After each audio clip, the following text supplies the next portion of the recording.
Hello everybody. Let us proceed with session 5 relating to value of supply.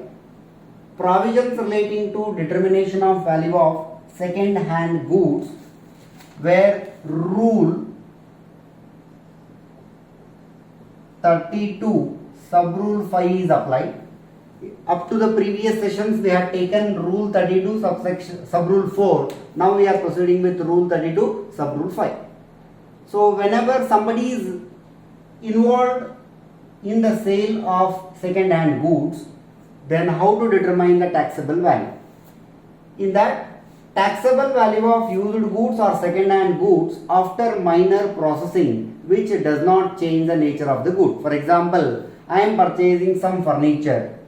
After making some repairs to the furniture, I am going to sell it in the market. When I am selling second hand goods or second hand furniture with minor painting or minor repair, then which rule is to be applied? Rule 32 sub rule 5 is applied. So how to determine taxable value? Again, there are two situations. If input tax is availed, condition is separate. If input tax credit is not availed, condition is separate. So taxable value is the difference between purchase price and selling price where input tax is availed by the service provider. So if input tax is not availed, taxable value is equal to sales value, or it is also called as the transaction value. Let us give one example. Assume that I am a banker, SBI bank. I sold or I have given loan to somebody to purchase the asset. Assume that I have given 25,000 rupees to one customer to purchase one asset. And after taking loan from me, that person is absconding. He is not ready to pay first EMI itself. When the person is not ready to pay the EMI, what will I do as a banker? I go to his premises and acquire the asset and come to the bank. After getting the asset from the defaulted customer, I want to sell the asset in the market. So, for every quarter, I am going to take percentage of disposal. For every quarter, it is 5%. Every quarter here refers to for every 3 months, disposal cost will be 5%. So how do you determine the value? Purchase minus 5% disposal for every quarter. Then step 2 will be sale value minus step 1 value. So whatever the value that you determine here, the same value will be deducted from sale value. Let us solve few questions on the basis of rule 32 sub rule 5. So let us proceed with question number 12. Let me read out the question.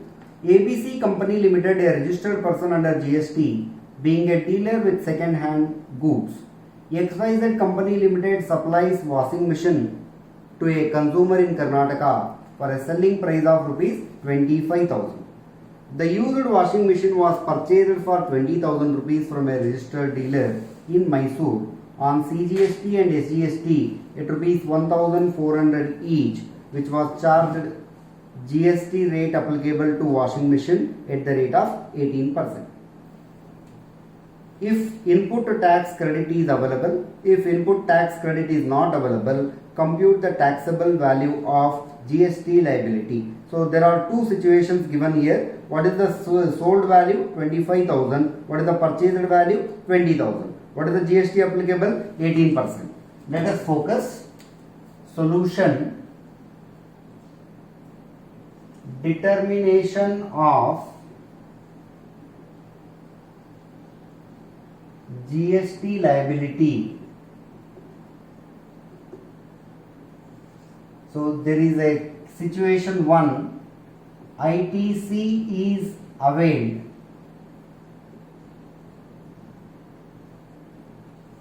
So how to determine this? Selling GST, what is the sale value? 25,000 at the rate of 18%. 25,000 at the rate of 18% comes to 4,500 less input to tax credit. So nothing but GST on purchases. GST on purchase value 18% GST. On purchase value how much? 20,000. 20,000 at the rate of 18% comes to 3,600.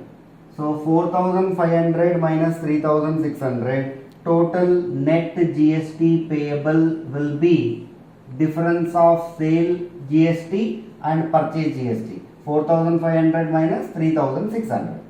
Point number B. ITC is not available. How to pay GST? So same way we cannot do. Then how do you calculate? Selling price. How much is selling price here? 25,000 rupees. Less purchase price. Be careful. Whenever you take purchase price here, purchase price how much? 20,000. Plus how much is GST included? 3,600. So this is called value addition. 20,000 plus 3,600, 23,600. So selling price minus purchase price 1,400. What is this 1,400? Margin. It is also called as profit margin. Therefore, GST is payable at 18% on margin. So 18% of 1,400, that comes to 252 rupees. That's it. Look at another question on the basis of rule 32 sub rule 5. Question number 13. Let me read the question. ABC company has taken loan from Canara Bank on 1st October 2017, rupees 1 crore. With the help of 1 crore rupees, they purchased a machine. Subsequently, ABC company has become insolvent and defaulted in paying the loan along with interest amount.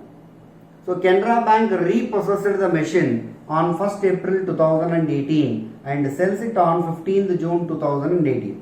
Find the taxable value of supply in the hands of Canara Bank in the situation given below. Machine sold for 95 lakhs and machine sold for 80 lakhs and GST applicable at the rate of 18%. First we need to calculate solution part. We need to know what is the possessed value of machinery. Calculation of repossessed value, because Canara Bank has given loan to ABC company and ABC company has become insolvent. So we need to know what is the repossessed value. First let us take purchase value. What is the purchase value of machine? That is 1 crore rupees.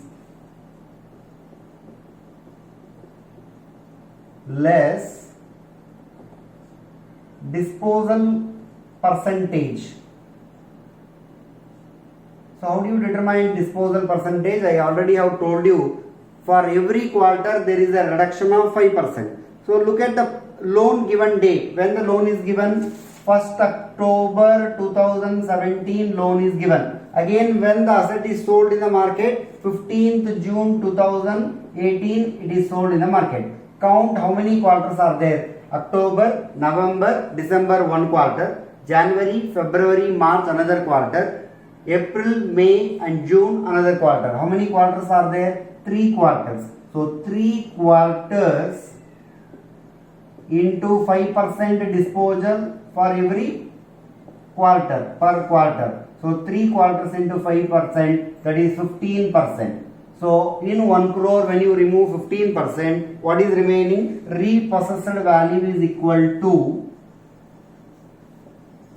85% of 1 crore. That is nothing but 85 lakhs is repossessed value. With the help of this, you need to find taxable supply. Calculation of value of taxable supply.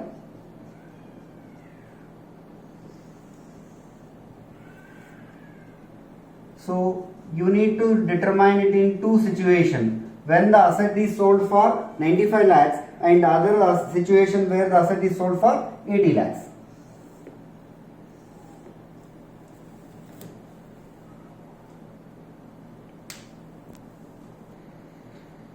So taxable supply can be determined in case 1 and case 2. What is case 1? When the asset is sold for 95 lakhs. What is case 2? When the asset is sold for 80 lakhs. So sold value, it is sold for 95 lakhs. And when it is sold for case 2, 80 lakhs. Sold value minus purchase value. What is the purchased value? Repossessed value. So that is 85 lakhs. 85 lakhs. 85 lakhs. So sale value minus purchase value is called as margin. 95 lakhs minus 85 lakhs, 10 lakhs. 80 lakhs minus 85 lakhs, there is no margin because there is a loss. So you need to apply GST. GST at the rate of 18%. 18% of 10 lakhs comes to 1,80,000. Here tax is nil. So again when you divide this into CGST, SGST, CGST is 90,000, SGST is 90,000. So that's it. This is the answer for question number 13.